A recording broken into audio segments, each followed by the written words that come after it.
Ladies and gentlemen, boys and girls, welcome to the February episode of the EPL Wizards podcast. Nate's backstage getting everything ready for Crown and Anchor, and we also have Kevin, our January 2023 winner, ready to go. So without further ado, let's get over to the show.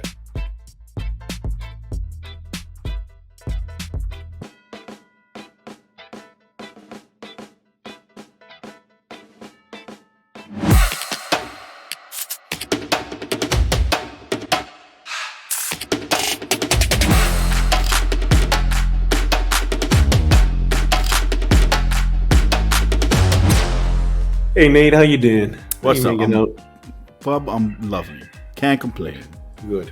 I'm sure it has something to do with the way your team's been playing as well. It has absolutely everything to do with the way my team's been playing. Yeah, you guys are on form for sure. I won't mention the game between Arsenal and United. So we can just move right on to I think the reason you don't want to mention that is because you don't want me to mention the game between Arsenal and Everton, which happened a couple of days ago. So, but no, look, Arsenal's still in the pole position, but there's still a lot of football left, man. Still a lot of football left. Yeah, it is. So we'll see how everything goes in the next couple of months. I think by the end of February, because I think you guys have City twice in February, right? Yes, that's right. I think by the end of February, we'll have a real good picture of if it's going to be a tight race, for March, April, May, or if Arsenal might start running away with it, or City might even get their act together and actually start playing some football. We'll yet to be seeing. I'm hoping it's the first. I'm hoping it's the former, but we'll see. And I'm looking forward to the rest of the season. I must say, as an Arsenal fan, it's nice to see our name up there so high on the table. And I try to actually watch the games now, which is a nice change. And do you want to say anything about Kevin to get people kind of prepared for what he has to say? He's a good person who makes good life decisions. Immediately, it's very obvious that he's a smart man as soon as you see him. Okay, well, I'll leave it at that. We can go over to the interview with Kevin. Very first winner of 2023. So you did a great job to win this last month. Kind of what were some of your challenges to get this monthly title? So coming off the World Cup, I was trying, when I came in, I was saying to myself, now what am I going to do here? Am I going to template this team, or am I going to move into more of a try to go for a differential? So when I came in, I said, look, I knew a couple players were hot off the preseason, Mahrez specifically. Bruno, I knew with Ronaldo going, he would be hot. So I said, look, I'm gonna go away from the template in midfield, because it seemed like midfield was coming hot, and try to go that way, and also try to get myself ready for the double game weeks that I could see coming. So I pivoted to that with Mahrez and Bruno and Shaw, probably about 2 weeks prior to a lot of people grabbing them. And they gave me a nice jump in the beginning of the month. And then in the back end, by that time, everybody was there with those players, minus Bruno, because I think a lot of people weren't on Bruno until coming week. That gave me a nice. Bruno and Mahrez definitely pushed me way up. That Mahrez pickup right after the World Cup. I mean, my gracious. Even the Spurs one. I mean, when he played Spurs, I think he scored 2, and they were losing 2-0. I mean, that gave me a big boost. So I was like, this should lock up my month. I thought for sure I had a lock, but it was still really close at the end for sure. Yeah. Well done. Yeah, I was actually unsure up until I think it was the last couple of games. It was still up for grabs. But yeah, man, you did what you needed to do. So I guess the next question was, what has been your highlight? Like what one moment this season has really stood out the most? Well, I'm probably cutting a few questions in front, but my highlight is United playing well and being actually able to earn United assets in this game. That's got to be a highlight for me, because Bruno is one of my favorite players for sure. And like the first year he came in firing. He was hot. I mean, he scored non-stop goals, assists, involved. I knew when Ronaldo came, it was going to be an issue, because he never plays well with Ronaldo. So I was saying to myself, look, it's going to be a rough season for sure with him. He became, basically nothing in FPL, and then I figured he would come in hot, but it was a long shot. But it was a highlight of January for sure. January was a highlight for me for sure because I came in right off the World Cup and just came in firing. Nice. Yeah, I mean, I can echo that sentiment as a United fan. I know exactly how you feel. It's like you can't earn any United assets last year. You were like, look, who can you earn in that team? Yeah, yeah, you took gambles, right? Because every now and then, especially come midway through the season, before the Ragnick thing, or even after Ragnick, even for a week or two after Ragnick, you had this thought of maybe we could go on a run. Maybe we'll just have a little run of 2 or 3 weeks. And so you'd pick up a Rashford and be like, look, it might happen. Just for like 2 or 3 weeks, we might have a quick little run. And it just never came. Yeah. Just never came last year. Yeah, I did that, trust me. And that was more of a hope and a prayer. Yeah. I'm like, good Lord. After watching it, I'm like, damn, I got to get off these assets, man. Yeah. It was hard to watch last year. So this year has been a big highlight for that, for me, for sure, being able to bring United into the game, but also try to strategically pick my spots and where to do it, not to be too much of a fan, but also try to win it, right? And climb the leaderboard because I was a bit behind at the end of the year. So that's a highlight. January was for sure a highlight for me. It's still super tight, man. There's so many guys within, 80, 90 points of the top spot in the league. It is. It seems like every week there's a lot of shuffling going on. A lot of shuffling every week. Yeah, still a lot of games left to play. So you remember that, Arsenal fans. You remember there's a lot of games left to play. Yeah, a lot of points. We got a lot of points left to win. You guys were talking about Rashford, and I picked up Rashford in the draft league because he has been playing very well particularly the last couple of games. So I can attest to the fact that Rashford is definitely in form. Hopefully it continues for the purposes of my draft team at least. Yeah, for sure. He's on fire right now, so gotta ride him while he's there. Yeah, the best attacker in Europe, I would say, right now. On form. Yeah. Let me guess, you're a United fan? On form, I mean, what argument could you make? On form, he is. Okay. Yeah, I guess. Everything he touches is turning to goal right now. Let's be real. Yeah, on current form, there's no one scoring more goals than him right now. I mean, it's definitely a different player from last year. That's for sure. Yeah, very true. Very true. All right. Well, we've already answered the what team do you support. I think that's obvious. Yeah, that's for sure. Big United fan. 22 years United fan. There you go. Saw any good years, any bad years. So we had a few bad years. Good years are coming back. They're coming back. Yeah. Finally got the right coach. Finally got the right structure. And finally might finally get some decent owners too. We'll see. Yeah, that's the next step. That's the last step, actually. Yeah. We can get that, then we're there. Yeah, I was talking to a United fan earlier today, and we were just chatting about what we expect for the rest of the season, and he just randomly said, I'll take a trophy because obviously we're still the only team that's in all four, playing for four things still. He said, I'll take a trophy, top four, and the owner's selling. And I said, man, if somebody had offered that to you at the beginning of the season, you wouldn't even have taken it because you would have laughed at him and said, be realistic. You wouldn't have ever guessed that midway through the season, United might have been up for sale, that we'd be comfortably, chasing top four and with the chance at not just one, but maybe even 2 trophies. Yeah. Based on last year, you would have laughed at the person and been like, that's so unrealistic. Yeah, it's so true. It's wild where we've come, where Ten Hag's taken us in the last, 3-4 months. Yeah. Really impressive. Yeah, yes, and that's the game with him. It's like you have that belief in the team now when you watch it, where before when you were watching it, you're just not. Last year you were just watching it and hoping and prayer, but now you feel like even if they're done, they got a shot to come back now. Those Ragnick months were they were rough. That was a challenge. That was a challenge.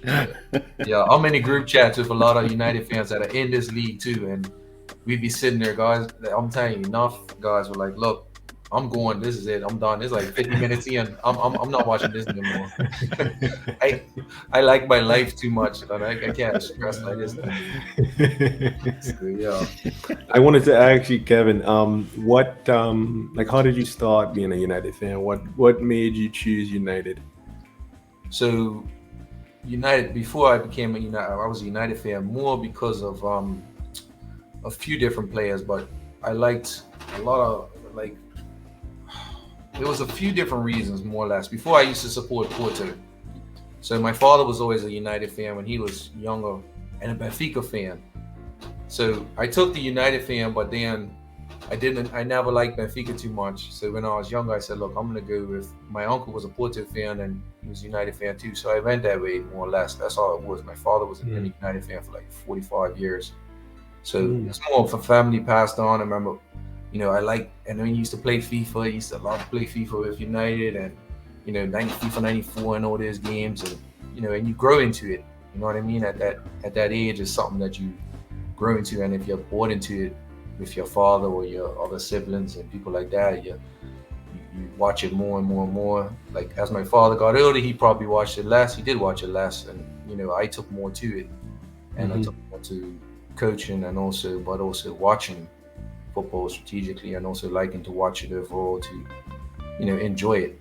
I watch a lot of I like to watch a lot of other leagues too, you know what I mean? I like to watch Portuguese league. I really like Portuguese league a lot, and Bundesliga and French league, but my main thing is obviously United, and I like Porto too. FC Porto is my other team, Portuguese team.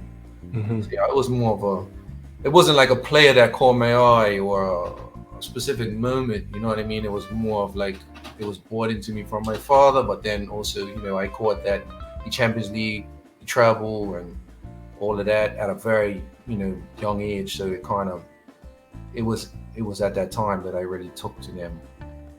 Okay. Yeah, good time to be a United fan for sure. It was a glorious time. Yeah. It was a glorious time.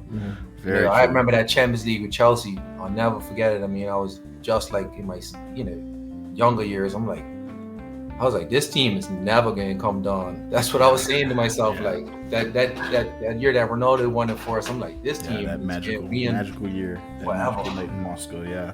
Yeah, it was magical. So yeah. But we had a rough 10 years. So we're coming back. That's all. It's all coming around. Arsenal lost to Everton. Liverpool got cut 3-0. Yeah. City might not be in the league next year. I mean, this is all coming around.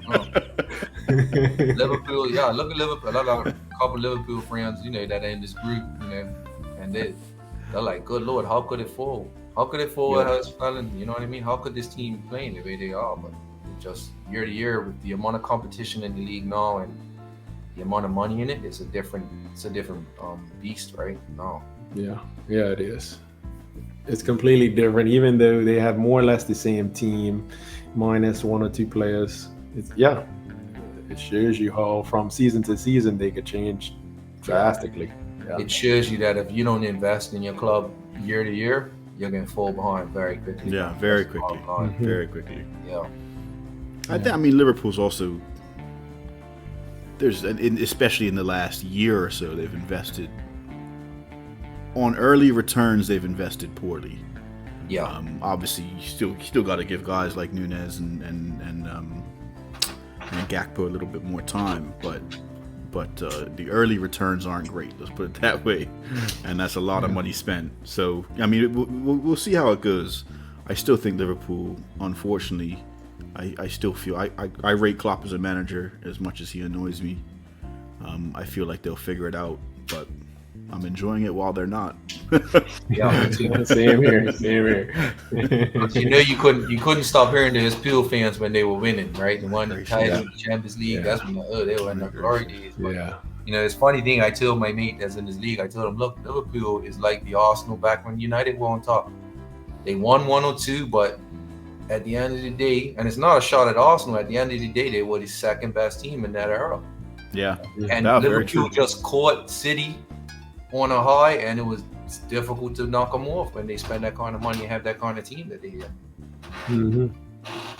It's all right. They won't be in the league much longer, so it's all right. You think so? No, man. I don't. I think they're going to get away with at this stage. I think they will. I think they'll get away I don't with think it. they're going to get punished.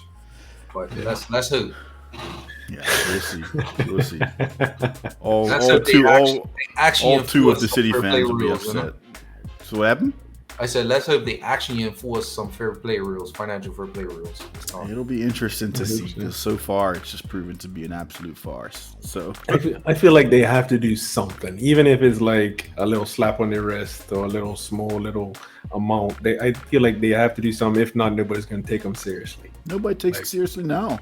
And this is evidence. I mean, the City didn't take it seriously for a decade and a half. I mean, that's true. They got away with the UEFA one, so what's to say they're not going to get away with this one? That's the bottom. Yeah. The truth about it. So. You know, it's unfortunately the money that's in football right now. You know, City's not the only ones, but they're the ones that are hopefully going to be made an example of. But it's not just a City problem.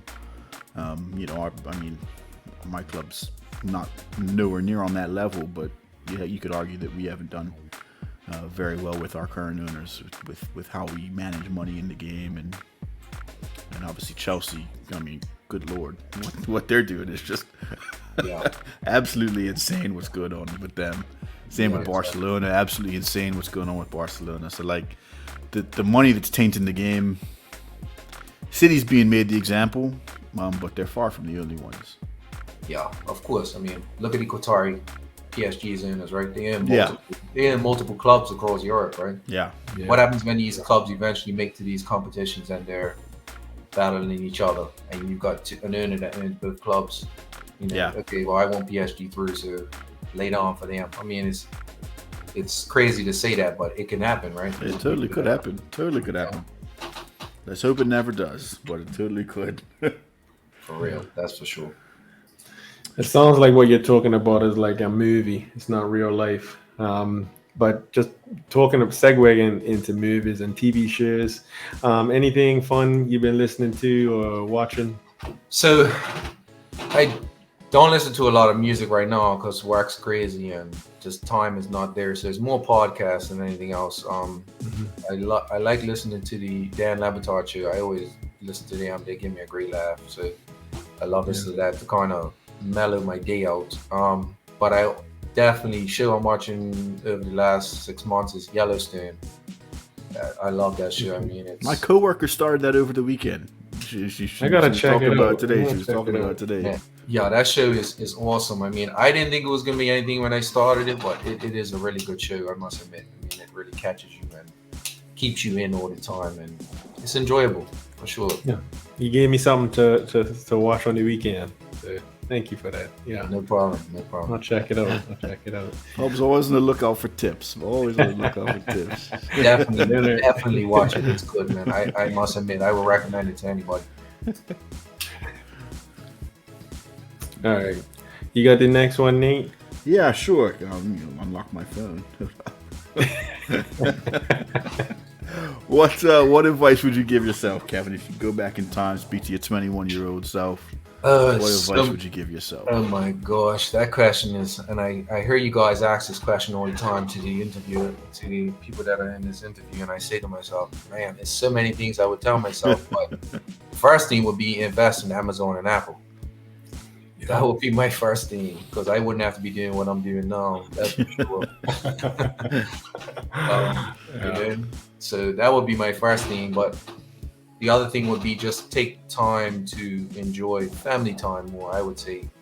Because sometimes, things are hectic and crazy, and kids, we all have kids. Most of us have kids anyways, and time just flies. Next thing you know, they're small little babies, and next thing you know, they're 8, 9, 10, and 12, and you miss those times. So that would be, I would tell myself to that, but definitely the first thing would be Apple and Amazon. Well, if you do the first part, then it makes the second part easier. Exactly. That is true. Yeah. It's all linked, all tied probably together. Wouldn't be having this interview either, right? Yeah, you'd be up to Bar United. Forget talking about the new owners. That'd be you. Your club. That's a good one. All right. any shout outs, anything that you wanted to add? Anybody? You mentioned friends that are United fans. You mentioned other friends. Anybody you want to shout out and big up before we wrap it up?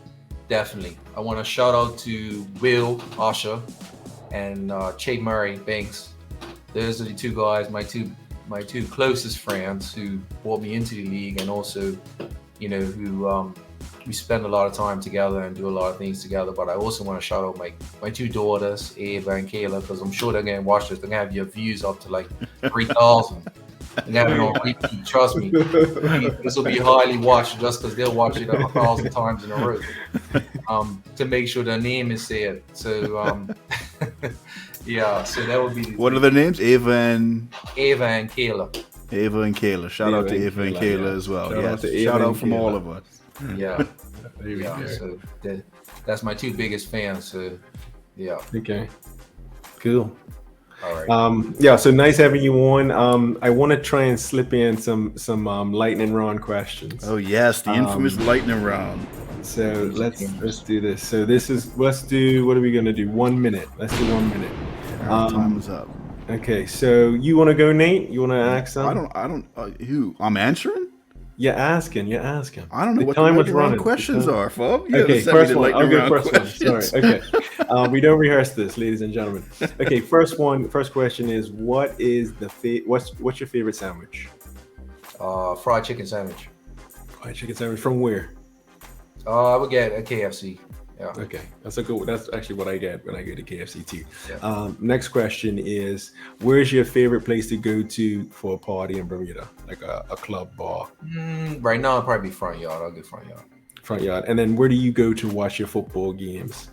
Oh, I can't go anywhere because I'm too big of a fan of him. That's where I watch it. You go him. Okay. I'm getting in a fight at the bar, so I'm not doing it.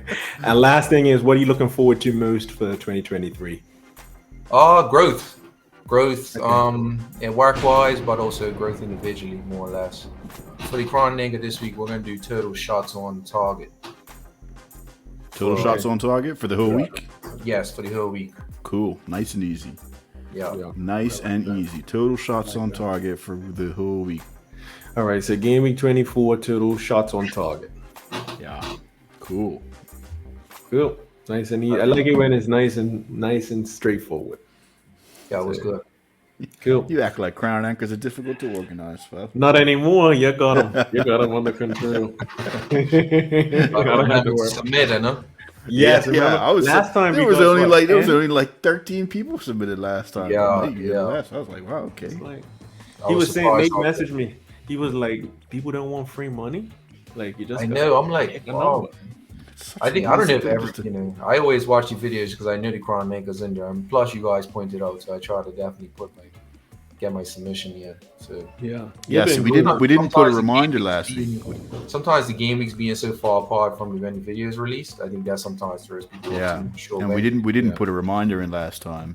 Oh, see. But people are big. Everybody's not old. Yeah. Everybody's not old. They can. Yeah. But yeah, hopefully we'll get a nice big crown anchor this month. Cool, Kev. I think we're good. Right. I think we're good. All Check right. you later, man.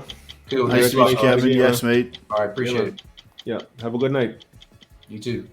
Was I wrong? I think that's still I do think he's a good man, but for a different reason than what you were alluding to, his jersey. No, but congrats, Kevin. Yeah. Well deserved win, and congratulations. And a reminder of the crown anchor. So we're talking game week 24, correct? Starts on the 18th of February. Yes. Game week 24. That's right. We are doing total shots on goal for the week. As usual, link will be down in the description. The password will be up on the screen. And get your submissions in as soon as you can. Yeah. As soon as you can. Get them in right now. Just pause the video. Why not? And go. Why not? It literally takes like 3 minutes, if that. Yeah. If I do that. 4 months. Okay. Yeah, February, March, April, May. Yeah, 4 months. Yeah. So 4 strikes left, and then we're out. So let's make it happen. It'll be real easy to schedule the interview. Yeah. It'd just be like this. Cool, Nate. Yes, Fub. Thank you again, and I guess we'll see everyone next month. And good luck to everyone, and congratulations again to Kevin. And everyone enjoy your February. Cool. Everybody enjoy your February. Peace.